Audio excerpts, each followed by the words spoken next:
सभी हमारे पत्रकार साथियों का, प्रिंट और electronic media, social media, digital media, आज तो मीडिया भी अलग अलग तरीके से हो गया है।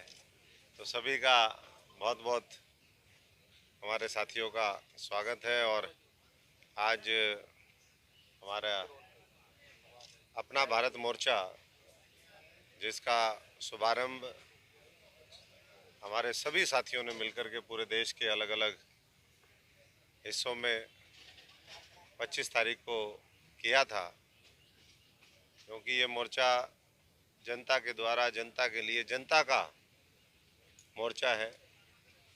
और आज उसका पहला कार्यालय का शुभारंभ है। तो अंग्रेजी में एक कहावत कही जाती है, चैरिटी बिगिंस एट होम। तो सबसे पहले शुरुआत जो है घर से होती है। तो हमने सिरसा संसदीय क्षेत्र, जहां हमारी कर्म भूमि रही, इस इलाके के लोगों ने हमेशा ताकत बख्शने का काम किया, मुझे भी और बहुत लोगों को।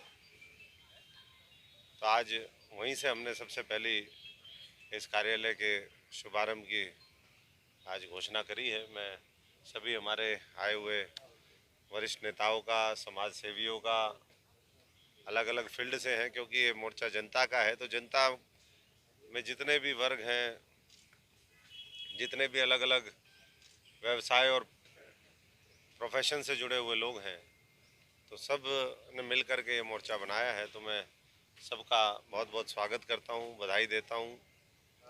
और हालात सब आपके सामने हैं। ये मोर्चा आने वाले समय में, क्योंकि हम तो किसान मजदूर फौजी परिवार से हैं और हमेशा देश के प्रति एक समर्पण का भाव लेकर के राजनीति में आए थे। और राजनीति किस तरह की हो गई है वो मुझसे ज़्यादा आप सब जानते हैं। दो चीज़ें होती हैं, दो रास्ते होते हैं हमेशा किसी भी उसके।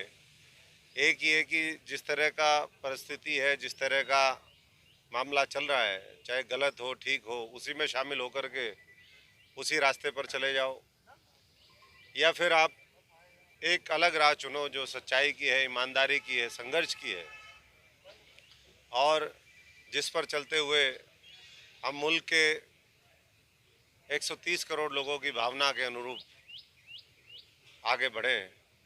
तो हमने वो रास्ता चुना है। वो संघर्ष का ज़रूर है, क्योंकि संघर्ष हमने पहले भी किया है, लेकिन मुझे पूरा यकीन है कि देश के आमजन उसी भावना के साथ जुड़ कर के अपना भविष्य और इस देश का भविष्य देखते हैं। तो सब लोग आज के बाद से देश के अलग अलग हिस्सों में ये ऑफिस खोलने का सिलसिला और जारी होगा, क्योंकि उस समय भी समय अभाव था। तो बहुत जगह हम लोग चाहते हुए भी, बहुत से साथी, क्योंकि ये भी नहीं पता होता कि इस मुहिम में कौन कौन साथ होते हैं, तो अच्छे लोग पूरे देश के अंदर से निकल कर के हमारे साथ आए। हमारे गिरी साहब भी अभी थे, प्रोफेसर साहब। तो इस तरीके से बहुत से और साथी हैं जो मैं समझता हूँ कि जिनका हमेशा आशीर्वाद मिला है एक अच्छी सोच को आगे बढ़ाने के लिए। तो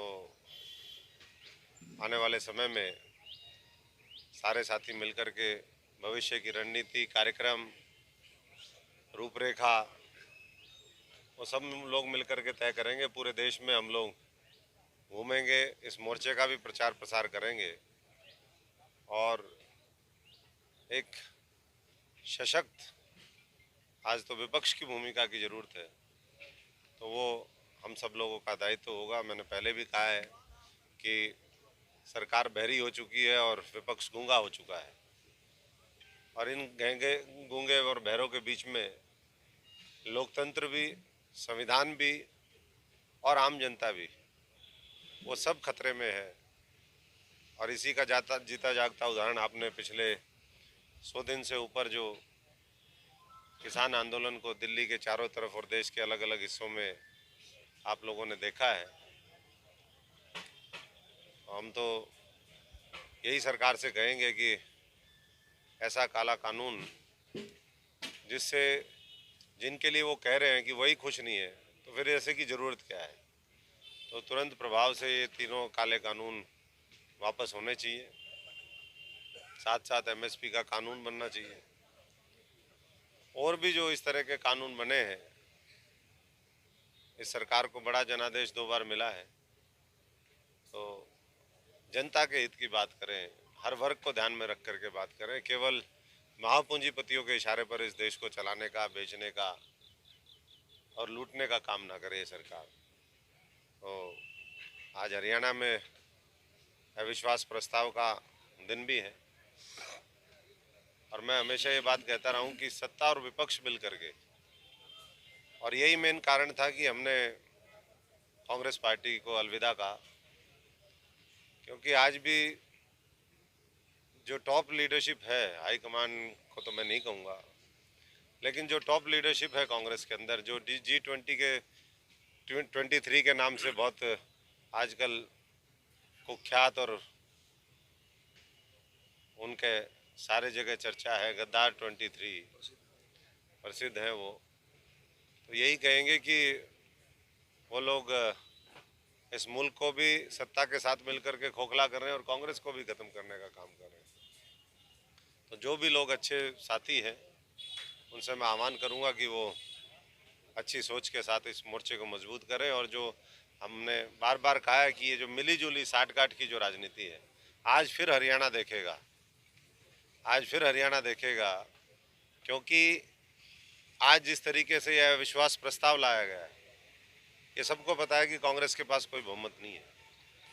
ये भारतीय जनता पार्टी को 6 महीने की और जीवन दान उनको देगा, क्योंकि एक बार अविश्वास प्रस्ताव गिरने के बाद 6 महीने तक दोबारा अविश्वास प्रस्ताव नहीं आ सकता।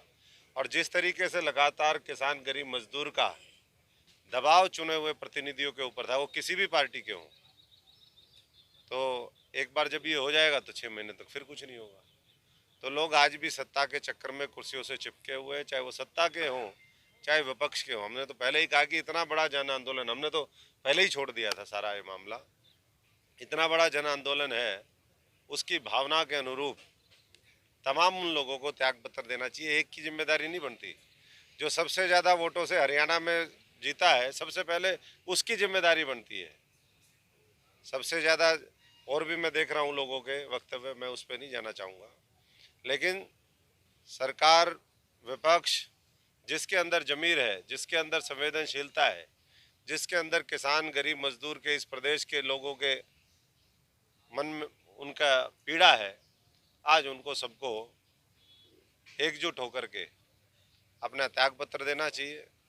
और दोबारा है, क्योंकि ये जनादेश खो चुकी हुई सरकार है, तो सब लोगों को ये जनता के बीच में दोबारा जाना चाहिए। यही मैं आह्वान भी करता हूँ। और जो लोग आज विधानसभा में होंगे, उनसे हमारी ये गुजारिश भी होगी कि वो अंतरात्मा की भी आवाज़ सुने, जनता की भी आवाज़ सुने,